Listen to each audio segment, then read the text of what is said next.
रवि और सीमा की शादी को अभी कुछ ही महीने हुए थे। दिल्ली की भाग दौड़ भरी जिंदगी से दूर दोनों ने तय किया कि वे कुछ दिन पहाड़ों में बिताएंगे। रवि ने इंटरनेट पर एक पुरानी लेकिन बेहद खूबसूरत हवेली नुमा कॉटेज बुक किया था। जब वे वहां पहुंचे तो शाम ढल रही थी। घने पेड़ों के बीच घिरी वह हवेली दिखने में जितनी खूबसूरत थी उतनी ही शांत और रहस्यमयी भी। हवेली के केयरटेकर ने उन्हें चाबी दी और अजीब से लहजे में कहा, साहब, रात को बिना वजह कमरे से बाहर मत निकलना, और हाँ, इस घर के पिछले हिस्से में जो बंद कमरा है उसकी तरफ मत जाना।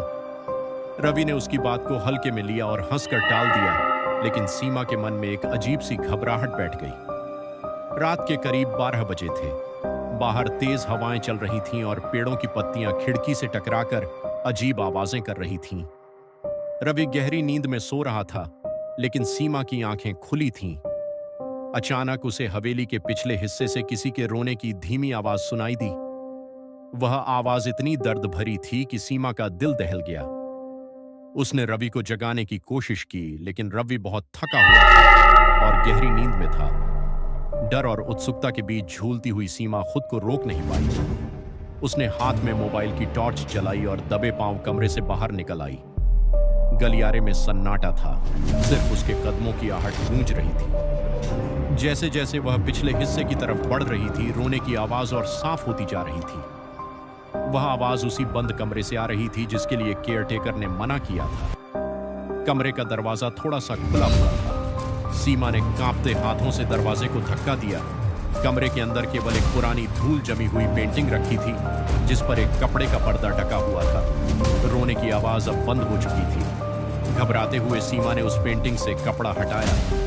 टॉर्च की रोशनी जैसे ही तस्वीर पर पड़ी, सीमा के होश उड़ गए। वह कोई आम पेंटिंग नहीं थी। उसमें एक औरत की तस्वीर थी जिसका चेहरा हूबहू सीमा से मिलता था, बस उसकी आंखें खून से सनी हुई थीं। तभी अचानक कमरे का दरवाजा जोर से बंद हो गया और चारों तरफ अंधेरा छा गया। सीमा डर के मारे चीखने ही वाली थी कि उसके कंधे पर किसी ने बर्फीला ठंडा हाथ रखा। उसने मुड़कर देखा तो वहां कोई नहीं था, लेकिन दीवार पर एक साया उभर रहा था। उस साये ने फुसफुसाते हुए कहा, तुम आ गईं। मैं बरसों से तुम्हारा ही इंतजार कर रहा था। सीमा जान बचाकर वहां से भागी और सीधे अपने बेडरूम में आकर रवि के गले लग गई। वह इतनी डरी हुई थी कि रोने लगी। रवि ने उसे संभाला, पानी पिलाया और कहा, क्या हुआ सीमा, कोई बुरा सपना देखा क्या? सीमा ने हांफते हुए उसे उस कमरे और उस डरावनी तस्वीर के बारे में सब कुछ बताया। रवि ने मुस्कुराते हुए कहा, चलो मेरे साथ चलो, मैं भी तो देखूं ऐसा क्या है वहां। सीमा का हाथ पकड़कर रवि उसे दोबारा उसी कमरे में ले गया।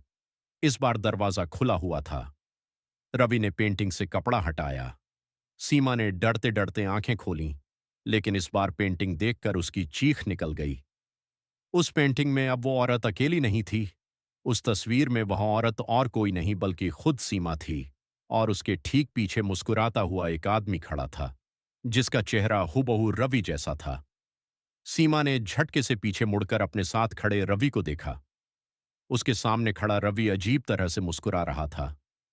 उसकी आंखें एकदम काली हो चुकी थीं और उसके शरीर से इंसानी गर्माहट गायब थी। उसने ठंडी और भारी आवाज में कहा, तुमने मुझे नहीं पहचाना सीमा?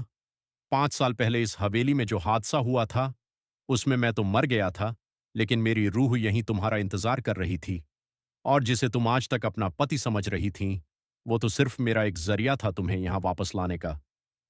तभी अचानक असली रवि बेड से उठकर चिल्लाते हुए उस कमरे की तरफ भागा जहां सीमा गई थी।